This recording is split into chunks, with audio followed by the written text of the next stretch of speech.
ಮೊದಲನೇ ಪ್ರಶ್ನೆ, ಪ್ಲಾಸಿ ಕದನ ನಡೆದದ್ದು ಯಾವಾಗ? A 1757, B 1782, C 1748, D 1764.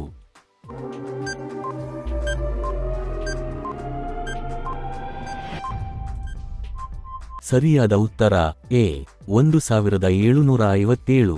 ವಿವರಣೆ: ಜೂನ್ 23, 1757 ರಂದು ನಡೆದ ಪ್ಲಾಸಿ ಕದನವು ಬಂಗಾಳದ ನವಾಬ ಮತ್ತು ಅವನ ಫ್ರೆಂಚ್ ಮಿತ್ರರಾಷ್ಟ್ರಗಳ ಮೇಲೆ ಬ್ರಿಟಿಷ್ ಈಸ್ಟ್ ಇಂಡಿಯಾ ಕಂಪನಿಗೆ ನಿರ್ಣಾಯಕ ವಿಜಯವನ್ನು ತಂದುಕೊಟ್ಟಿತು. ಇದು ದಕ್ಷಿಣ ಏಷ್ಯಾದಲ್ಲಿ ಕಂಪನಿ ಆಳ್ವಿಕೆಯನ್ನು ಸ್ಥಾಪಿಸಿತು.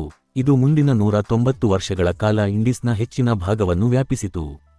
ಈ ಯುದ್ಧವು ಬಂಗಾಳದ ಪಲಾಶಿಯಲ್ಲಿ, ಕಲ್ಕತ್ತಾದಿಂದ ಸುಮಾರು 150 ಕಿಮಿ ಉತ್ತರಕ್ಕೆ, ಆಗಿನ ಅವಿಭಜಿತ ಬಂಗಾಳದ ರಾಜಧಾನಿಯಾಗಿದ್ದ ಮುರ್ಷಿದಾಬಾದ್ ಬಳಿಯ ಭಾಗೀರಥಿ ನದಿಯ ದಡದಲ್ಲಿ ನಡೆಯಿತು.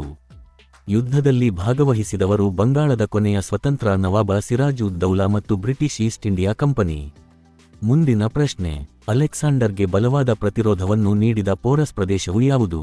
ಎ ಸಟ್ಲೆಜ್ ಮತ್ತು ಬಿಯಾಸ್, ಬಿ ಝೀಲಂ ಮತ್ತು ಚೆನಾಬ್, ಸಿ ರಾವಿ ಮತ್ತು ಚೆನಾಬ್, ಡಿ ಗಂಗಾ ಮತ್ತು ಯಮುನಾ.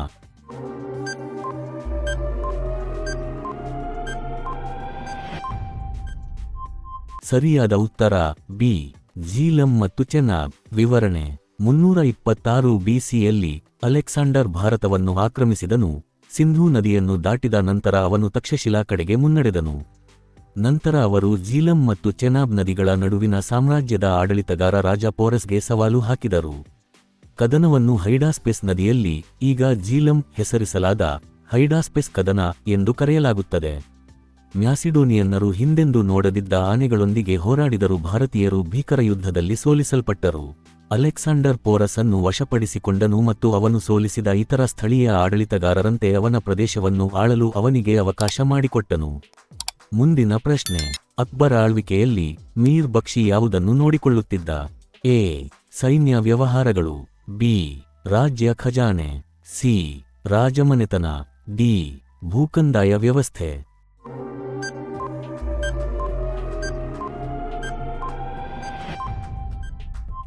ಸರಿಯಾದ ಉತ್ತರ ಎ ಸೈನ್ಯ ವ್ಯವಹಾರಗಳು. ವಿವರಣೆ: ಸೇನೆಯ ಮುಖ್ಯಸ್ಥರನ್ನು ಮೀರ್ ಬಕ್ಷಿ ಎಂದು ಕರೆಯಲಾಗುತ್ತಿತ್ತು. ಅವರನ್ನು ನ್ಯಾಯಾಲಯದ ಪ್ರಮುಖ ಕುಲೀನರಿಂದ ನೇಮಿಸಲಾಯಿತು. ಮೀರ್ ಬಕ್ಷಿ ಗುಪ್ತಚರ ಸಂಗ್ರಹಣೆಯ ಉಸ್ತುವಾರಿ ವಹಿಸಿದ್ದರು ಮತ್ತು ಮಿಲಿಟರಿ ನೇಮಕಾತಿಗಳು ಮತ್ತು ಬಡ್ತಿಗಳಿಗಾಗಿ ಚಕ್ರವರ್ತಿಗೆ ಶಿಫಾರಸುಗಳನ್ನು ಸಹ ಮಾಡುತ್ತಿದ್ದರು. ಮುಂದಿನ ಪ್ರಶ್ನೆ, ತ್ರಿಪಿಟಕಗಳು ಯಾರ ಪವಿತ್ರ ಗ್ರಂಥಗಳಾಗಿವೆ? ಎ ಬೌದ್ಧರು, ಬಿ ಹಿಂದೂಗಳು, ಸಿ ಜೈನರು, ಡಿ ಮೇಲಿನ ಯಾವುದೂ ಇಲ್ಲ.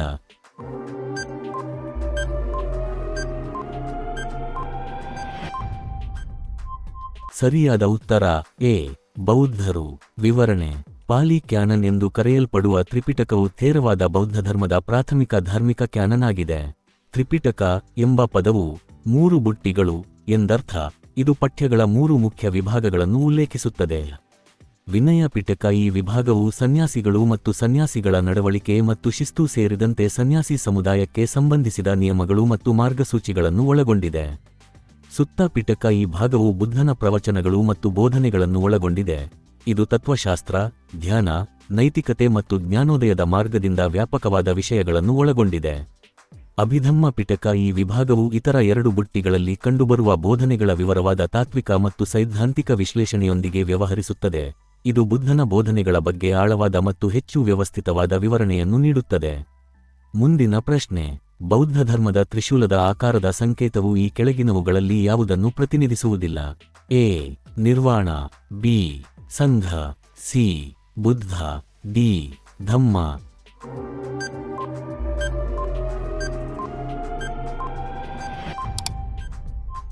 ಸರಿಯಾದ ಉತ್ತರ ಎ ನಿರ್ವಾಣ. ವಿವರಣೆ: ನಿರ್ವಾಣವನ್ನು ಬೌದ್ಧ ಧರ್ಮದ ತ್ರಿಶೂಲ ಆಕಾರದ ಚಿಹ್ನೆಯು ಪ್ರತಿನಿಧಿಸುವುದಿಲ್ಲ. ತ್ರಿಶೂಲ ಆಕಾರದ ಚಿಹ್ನೆಯನ್ನು ತ್ರಿರತ್ನ ಅಥವಾ ಟ್ರಿಪಲ್ ರತ್ನ ಎಂದು ಕರೆಯುತ್ತಾರೆ. ಇದು ಬುದ್ಧ, ಧಮ್ಮ ಬೋಧನೆಗಳು ಮತ್ತು ಸಂಘ ಸಮುದಾಯ ಪ್ರತಿನಿಧಿಸುತ್ತದೆ. ತ್ರಿರತ್ನವು ಬೌದ್ಧ ಆಚರಣೆಗೆ ಕೇಂದ್ರವಾಗಿದೆ ಮತ್ತು ಬೌದ್ಧರು ಆಶ್ರಯ ಪಡೆಯುವ 3 ಆಶ್ರಯಗಳು ಅಥವಾ ಆಭರಣಗಳನ್ನು ಸೂಚಿಸುತ್ತದೆ.